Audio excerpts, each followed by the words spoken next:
आपल्या मेहकरच्या मातीने असाच एक नेता पाहिलाय, एक असा माणूस ज्याने आपलं संपूर्ण आयुष्य या शहराच्या विकासासाठी आणि इथल्या माणसांच्या विश्वासासाठी पणाला लावलं. एक नाव जे मेहकरच्या राजकारणात नगराध्यक्ष पदाचा समानार्थी शब्द बनलंय, कासमभाई गवळी. आज मेहकरच्या गल्ली बोळातून फिरताना अभिमान वाटतो. जी कामं अशक्य वाटत होती ती आज वास्तवात दिसतात. घराघरापर्यंत पोहोचलेले पक्के रस्ते, लखलखणारा प्रकाश आणि स्वच्छतेचा आग्रह ही केवळ आश्वासनं नव्हती, हा एका शिस्तप्रिय नेत्याचा शब्द होता. आणि कासमभाईंचा शब्द म्हणजे दगडावरची रेष. पण कासमभाईंनी फक्त रस्ते नाही, त्यांनी मनं जोडली गेली. 30 ते 40 वर्षे त्यांनी सर्व धर्म समभावाचा खरा अर्थ जगून दाखवला.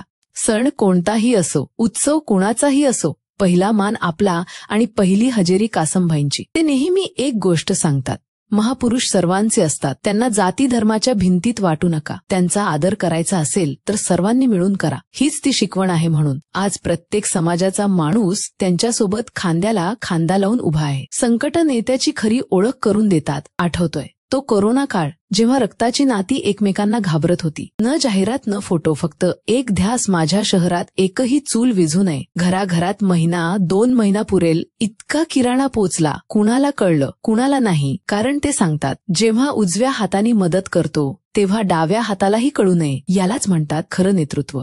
समाजाप्रती त्यांची बांधिलकी इथेच थांबत नाही. लग्नातला विनाकारण होणारा खर्च टाळण्यासाठी त्यांनी सुरू केलेले सामूहिक विवाह सोहळे. आणि त्यातही त्यांची भूमिका बघा.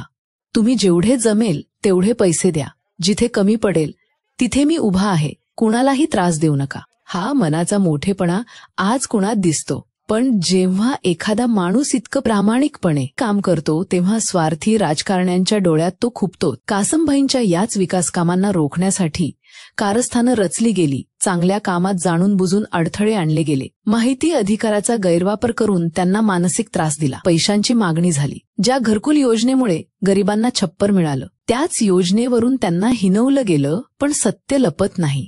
मुंबई दिल्लीपर्यंत चौकशा झाल्या.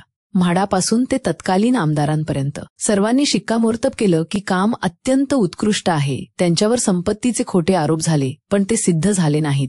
अगदी अलीकडे त्यांना अपात्र ठरवण्याचा मोठा डाव रचला गेला, पण न्यायदेवतेने सगळा बनाव उधळून लावला. न्यायालयाने स्पष्ट केलं, कासमभाई गवळी निर्दोष आहेत. आज प्रत्येक अग्निपरीक्षेतून तावून सुलाखून निघाल्यानंतर हा लोकनेता पुन्हा एकदा मेहकरच्या सेवेसाठी सज्ज झाला आहे. त्यांचा मार्ग मोकळा झालाय आणि कामाचा जोम पूर्वीपेक्षा दुप्पट झालाय. आता निर्णय तुमचा आहे मेहकरकरांनो. तुम्हाला फक्त बोलणारे नेते हवेत की ज्याचं काम बोलतं तो नेता हवाय? तुम्हाला संकटात पळून जाणारे हवेत की संकटात छातीवर वार झेलून तुम्हाला वाचवणारा पालक हवाय? हा लढा फक्त एका निवडणुकीचा नाही, हा लढा मेहकरच्या विकासाचा आणि विश्वासाचा आहे. आपला माणूस, हक्काचा माणूस, मेहकरचा स्वाभिमान, श्री कासमभाई गवळी.